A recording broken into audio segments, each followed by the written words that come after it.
Bienvenue sur Culture Racine et bienvenue sur la présentation sur l'héritage des fils de Kama.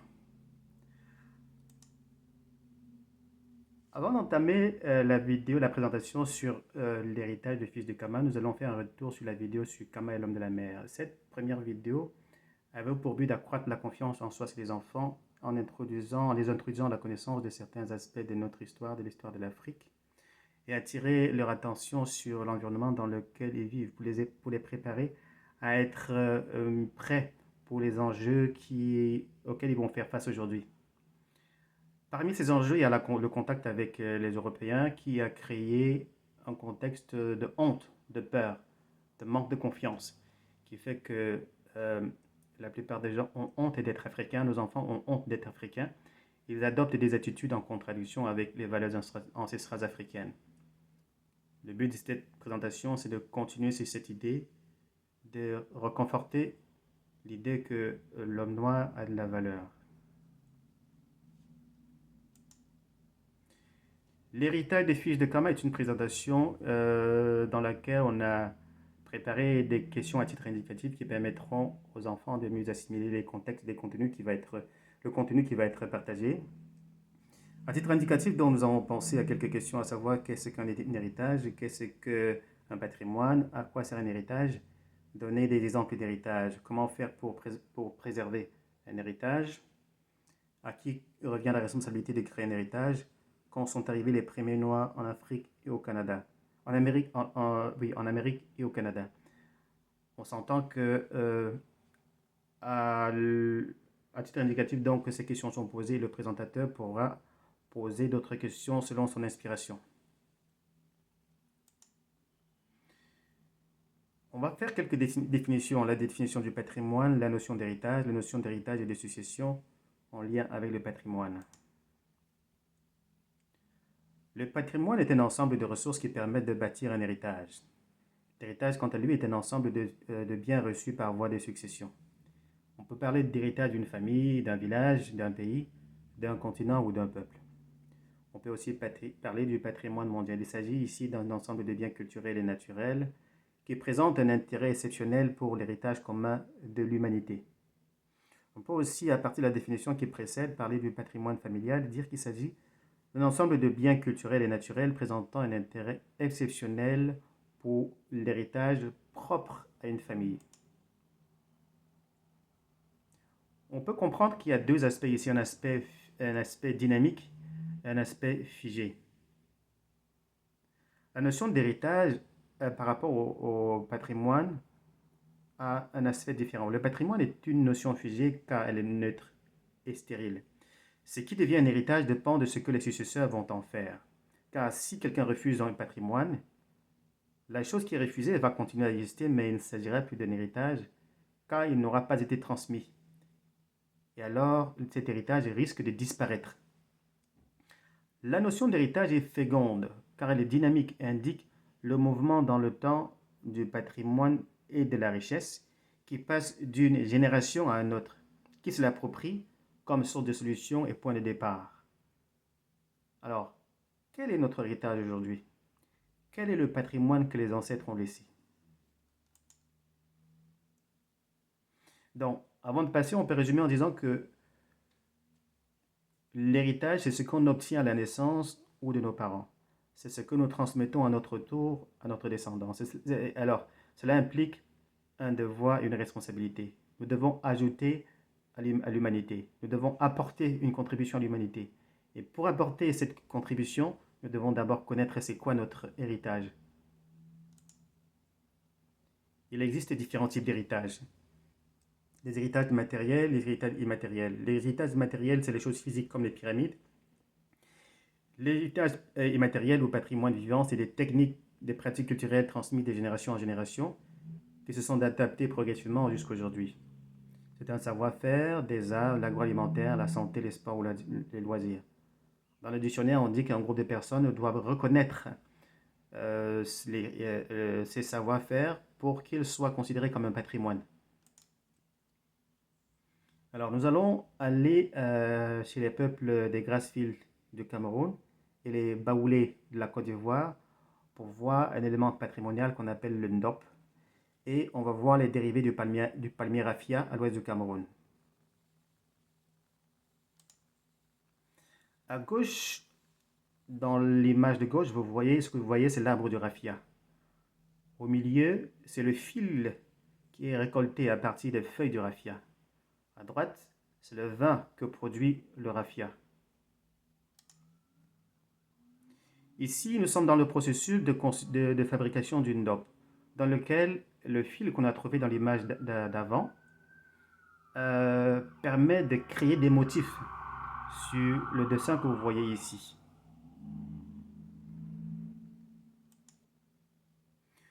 Alors ça, c'est la confection d'une dope. Et ces motifs représentent un langage, représentent la culture africaine. Il y a beaucoup d'éléments qui peuvent être lus par ceux qui sont initiés et qui savent la signification de ces dessins. Alors ici, on arrive avec le produit semi-fini. Ça, c'est le dope qui a été fabriqué. Et là, on voit des tenues avec ces motifs. À gauche, une tenue de dame, à droite, un couple. Ici, le chapeau que vous voyez est fait de raffia. Le vêtement de la dame est fait de raffia et le collier est un collier de raffia. Ça, c'est les colliers qui sont utilisés pour les cérémonies de dot chez les Baoulés en Côte d'Ivoire. Alors, nous allons voir d'autres types d'héritage anciens. Nous avons parlé tout à l'heure des pyramides. L'une des caractéristiques des pyramides qui ont été créées par nos ancêtres est la reproduction du nombre d'or. Et cette caractéristique leur donne la capacité de canaliser les énergies cosmiques et de générer l'équilibre chez l'homme et c'est toute personne qui se trouve tout autour de la pyramide. La proximité avec la pyramide et le fait que les dimensions de la pyramide reproduisent le nombre d'or font que le taux vibratoire de tout ce qui se trouve à côté de la pyramide est augmenté, nous venons de le dire. Nous vous invitons à faire des recherches par rapport à cela, par rapport à l'influence des proportions du nombre d'or sur la santé. Le taux vibratoire c'est quelque chose qui peut être calculé par unité de Bovis. Donc ce n'est pas la théorie, c'est quelque chose de concret et vrai. Donc on a constaté que les pyramides étaient en fait des centrales énergétiques qui sont orientées par rapport aux différentes constellations. Et jusqu'à aujourd'hui, personne ne sait les techniques qui ont été utilisées pour construire ces pyramides. On sait qu'elles ont été construites par nos ancêtres noirs. Ici, nous avons l'os de Blombos. L'os de Blombos a été retrouvé en Afrique du Sud, dans une grotte par Kasi-Boudo. Et c'est un os qui a 162 000 ans. Et il est à l'origine de la géométrie et du GPS que l'on utilise aujourd'hui. Nous avons ici l'os de Shango. L'os de Shango semble représenter les premiers symboles mathématiques. On l'a retrouvé en République démocratique du Congo en 1950. Cet os a 25 000 ans.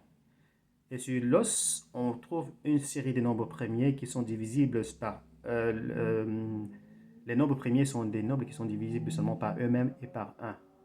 Par exemple, 11, 13, 17 et 19. À partir des séries de nombres qu'on retrouve sur l'os du Shango, on est capable de générer toutes les séries de nombres possibles jusqu'à l'infini dont nos ancêtres comptaient. Ils pouvaient faire les calculs aussi complexes que ce que nous faisons aujourd'hui. Ici, à partir de l'os de Blombos, on a compris que cet os détenait le code génétique qui a été décodé. Le code génétique a été décodé à partir de la lecture des inscriptions qui sont inscrites sur l'os d'Ishango. Alors ça, c'est l'ADN.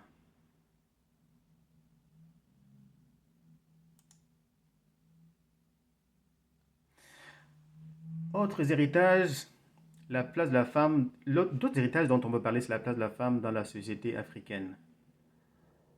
Dans la société africaine, la femme est celle qui confère à l'homme la royauté et protège la puissance des rois. Les femmes ont toujours occupé une place de choix dans la communauté à partir de leur capacité supérieure, leur pouvoir mystique. On dit que la femme, l'équilibre de la femme est entre le passé et le présent. C'est-à-dire que la femme est constamment tournée dans le passé parce qu'elle est capable d'emmagasiner beaucoup d'informations et de par cela, son intuition est très, très, très aiguisée. Et à partir de cela, elle est capable de capter certaines informations, elle est capable de ressentir certaines choses que d'ordinaire, nous ne sommes pas capables de capter parce qu'elle est capable d'analyser plusieurs informations du passé, de les contextualiser dans le présent et s'assurer que dans un foyer, par exemple, les décisions qu'on prend ne sont pas une erreur du passé qui va se reproduire. Alors, on retrouve plusieurs greffes, plusieurs chefs guerriers, plusieurs chefs guerrières partout en Afrique tout au long de l'histoire. Il y a la reine Zinga en Angola, la reine Ablapoku en Côte d'Ivoire, la princesse Yenega au Burkina Faso, la reine Ranavalona à Madagascar.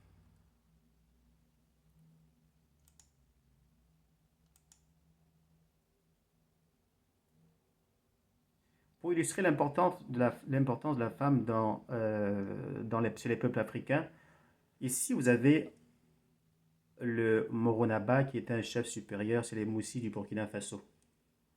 Ces chefs a sous sa commande 6 millions, plus de 6 millions de personnes. Pour vous donner un exemple, la ville d'Ottawa contient 1 million de personnes. Et le Moronaba, dans l'Empire Mossi au Burkina Faso, commande 6 millions de personnes. Et la place de la femme est extrêmement importante. Lorsque le chef s'assoit avec son conseil, parce qu'il y a le Moronaba et puis il y a 15 autres sous-chefs, des chefs de département ou bien des ministres qu'on va appeler les nabals. Alors, lorsque le royaume s'assoit pour prendre une décision, le Moro Nabal est obligé de retourner chez lui, de demander l'avis de sa femme. Et c'est le lendemain, après que sa femme est délibérée, que la décision est soit validée, soit annulée. On dit que les Mossi sont les descendants de la princesse Yenenga. Je pense qu'on en a parlé dans l'une des diapositives précédentes. C'était une grande princesse guerrière de ce royaume. Dans mon village à moi, il y avait une ancienne reine, chef de toutes les guerrières. Et elle revenait, elle a pris des décisions pour tout ce qui concernait les stratégies guerrières. Ce village s'appelle Bacham, à l'ouest du Cameroun. D'autres éléments de notre culture, d'autres vestiges de la culture. Ici, on a la divinité Legba. C'est une divinité du panthéon Yoruba. Le panthéon, c'est un répertoire des dieux en quelque sorte. Et on le retrouve dans le vaudou haïtien. Quand je me suis déplacé en Angleterre, j'ai vu ce symbole sur beaucoup de maisons et c'est fait pour protéger les maisons, tandis que nous, on ne pense pas à protéger les maisons, on pense qu'il faut juste construire une maison et c'est bon. Les Occidentaux, quant à eux, utilisent les symboles de notre culture parce qu'ils en connaissent la puissance. Legba s'appelle Exu au Brésil. C'est un gardien entre les deux mondes, entre le monde naturel et le monde surnaturel. Et si nous voyons en face de nous les symboles Adinkra, les symboles Adinkra sont une représentation des forces de l'univers. Elles sont partout présentes en nous et autour de nous. Elles sont reconnues dans le monde entier. Les symboles Adinkra, on dit qu'ils sont originaires du peuple Akan, c'est le peuple Akan de la Côte d'Ivoire. On les retrouve en Côte d'Ivoire, au Ghana, on les trouve chez les Dogons du Mali, chez les Ashantis du Nigeria. Je voudrais juste rappeler que James Gates Jr., qui est le conseiller scientifique du président américain Obama, a expliqué que ces codes, une fois intégrés dans l'ordinateur, étaient capables de donner des éléments pour corriger les erreurs informatiques. Alors, il existe des héritages des Noirs en Amérique du Nord, au Canada et aux États-Unis. Alors, on a noté qu'il a existé, que les Noirs ont existé au Canada avant l'arrivée des explorateurs européens, longtemps avant l'arrivée de Christophe Colomb. Les Noirs sont présents au Canada depuis 1600, avant que le pays soit constitué comme une nation.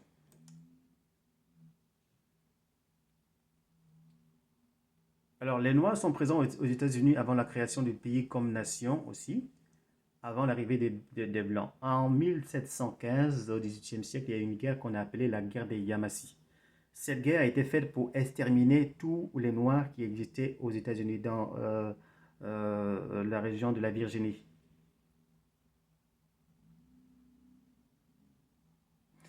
Alors,